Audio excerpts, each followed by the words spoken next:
Assalamualaikum warahmatullahi wabarakatuh. Perkenalkan, nama saya Maradeta Amelia Yupita dengan NIM E1C081057 kelas 7B pagi, Program Studi Pendidikan Bahasa dan Sastra Indonesia, Fakultas Keguruan dan Ilmu Pengetahuan Universitas Mataram.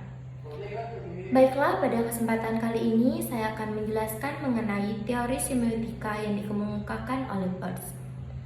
Sebelum saya menjelaskan tentang teori semiotika menurut Peirce, di sini terlebih dahulu saya akan menjelaskan secara sederhana apa itu semiotika. Semiotika berasal dari bahasa Yunani, yaitu semion yang berarti tanda. Dengan begitu, secara sederhana, semiotika berarti ilmu yang mempelajari tentang tanda. Entah itu tanda yang berupa simbol maupun tanda-tanda yang dapat memaknai sebuah aturan, ataupun mempelajari tentang konvensi-konvensi yang memungkinkan tanda tersebut memiliki arti.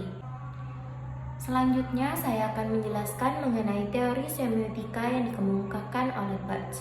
Di sini saya telah menampilkan PowerPoint yang berisi beberapa slide mengenai penjelasan mengenai teori semiotika yang dikemukakan oleh Peirce. Yang pertama, mengenai pengertian semiotika. Menurut teori semiotika Peirce, semiotika merupakan teori yang didasarkan pada logika, karena logika mempelajari bagaimana orang bernalar, dan penalaran menurut teori Peirce ini dilakukan melalui tanda-tanda. Tanda-tanda ini nantinya akan memungkinkan kita untuk yang pertama, berpikir, yang kedua, berhubungan dengan orang lain, dan yang ketiga, memberikan makna pada apa saja yang ditampilkan oleh alam semesta. Pada slide kedua, di sini terdapat penjelasan mengenai klasifikasi tanda.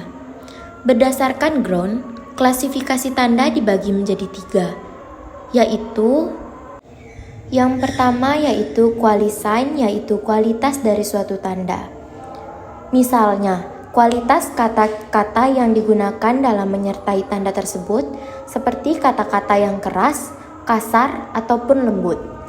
Tak hanya kata-kata yang menentukan kualitas daripada suatu tanda, dapat pula berupa warna yang digunakan, bahkan gambar yang menyertainya.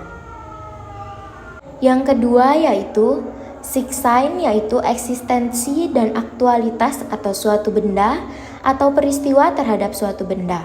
Misalkan, kata banjir dalam kalimat terjadi bencana banjir adalah suatu peristiwa yang menerangkan bahwa banjir diakibatkan oleh adanya hujan.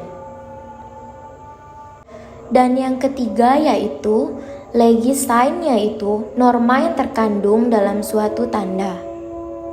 Pada slide selanjutnya atau slide keempat, di sini menjelaskan mengenai klasifikasi tanda berdasarkan objek. Yang pertama yaitu icon, yaitu tanda yang menyerupai bentuk objek aslinya. Dapat diartikan pula sebagai hubungan antara tanda dan objek yang bersifat kemiripan. Contoh yang paling sederhana dan banyak kita jumpai, namun tanpa kita sadari adalah peta. Yang contoh kedua adalah indeks. Indeks adalah tanda yang berkaitan dengan hal yang bersifat kausal atau sebab akibat. Dalam hal ini, tanda memiliki hubungan dengan objeknya secara sebab akibat. Contoh yang umum adalah asap sebagai tanda dari adanya api. Klasifikasi tanda berdasarkan objek yang ketiga yaitu simbol. Simbol adalah tanda yang berkaitan dengan penandanya dan juga petandanya. Bahwa sesuatu disimbolkan melalui tanda yang disepakati oleh para penandanya sebagai acuan umum. Misalkan, lampu merah yang berarti berhenti, semua orang akan tahu dan sepakat bahwa lampu merah menandakan berhenti. Pada slide selanjutnya, terdapat penjelasan mengenai klasifikasi tanda berdasarkan interpretan. Yang pertama yaitu rem. Rem adalah tanda yang memungkinkan ditafsirkan dalam pemaknaan yang berbeda-beda. Misalnya saja, orang yang matanya merah, maka bisa jadi dia sedang mengantuk atau mungkin sakit mata, iritasi, bisa pula ia baru bangun tidur, atau bahkan bisa jadi dia sedang mabuk.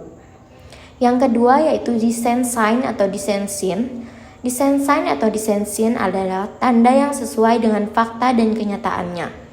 Misalnya, di suatu jalan kampung banyak terdapat anak-anak, maka di jalan tersebut dipasang rambu lalu lintas hati-hati banyak anak-anak. Contoh lain adalah, misalnya jalan yang rawan kecelakaan, maka dipasang rambu hati-hati rawan kecelakaan. Yang ketiga adalah argumen, yaitu tanda yang berisi alasan tentang suatu hal. Baik, kita akan lanjut ke slide selanjutnya. Di slide selanjutnya, di sini saya akan menjabarkan ada 10 macam tanda beserta penjelasannya. Yang pertama yaitu qualisign. Qualisign dapat diartikan kualitas dari suatu tanda.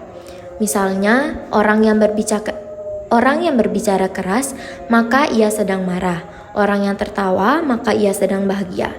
Misalnya juga merah yang menunjukkan keberanian ataupun warna putih yang menunjukkan kesucian, serta hitam yang menunjukkan kejahatan.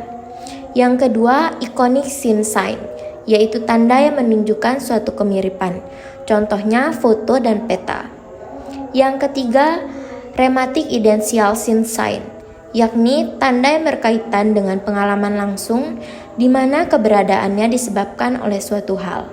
Misalnya, ada jalur yang sering memakan korban karena kecelakaan, maka dipasang tanda tengkorak yang menandakan jalur tengkorak. Yang keempat, descent scene sign, yaitu tanda yang menunjukkan informasi tentang suatu hal. Misalnya rambu bergambar masjid atau SPBU yang menandakan bahwa tidak jauh lagi terdapat masjid maupun SPBU. Selanjutnya yang kelima, iconic legislation, yakni tanda yang berupa perintah dan larangan yang erat dengan norma atau hukum. Misalnya rambu lalu lintas yang memberikan kita perintah dan juga larangan guna menertibkan berkendara. Yang selanjutnya yang keenam yaitu thematic idential sign, yakni tanda yang merujuk pada objek tertentu. Misalnya, gambar pada toilet yang menunjukkan toilet untuk pria maupun wanita. Yang ketujuh, design idential sign, yaitu tanda yang merujuk pada subjeknya atas suatu informasi tertentu. Misalnya, saat ada sebuah mobil yang menyalakan lampu hazard, menunjukkan bahwa mobil tersebut sedang mengalami masalah. Selanjutnya, penjelasan mengenai yang kedelapan, thematic symbol atau yang biasa disebut symbolic frame, yakni tanda yang menunjukkan keterkaitannya dengan objeknya. Secara umum, tanda ini berarti, contohnya melihat gambar mobil, kita mengatakan bahwa itu gambar mobil, dan orang lain pun demikian mengatakan hal yang sama. Penjelasan yang kesembilan mengenai design simbol atau proportion atau proposisi. Di sini proposisi adalah tanda yang secara langsung menghubungkan antara objek dengan penangkapan otak. Contohnya, seseorang yang mengatakan pada kita untuk keluar, maka kita langsung keluar dari tempat kita berada. Hal ini menunjukkan bahwa tanda tersebut terhubung langsung dengan otak kita, menjadi sebuah perintah yang kita laksanakan. Dan yang terakhir mengenai argumen, yakni tanda yang merupakan pendapat hasil berpikir seseorang atas suatu pertimbangan dan alasan tertentu. Misalkan seseorang mengatakan bahwa sebuah ruangan yang ia masuki memiliki nuansa yang terang. Maka terang di sini telah dipertimbangkan olehnya atas berbagai pertimbangan, baik cahaya dan lain sebagainya yang menurutnya ruangan itu memang terang. Baiklah, sekiranya hanya itu yang dapat saya sampaikan mengenai teori singkat tentang teori semiotika yang dikemukakan oleh Birch. Apabila terdapat ada salah kata, mohon dimaafkan dan terima kasih.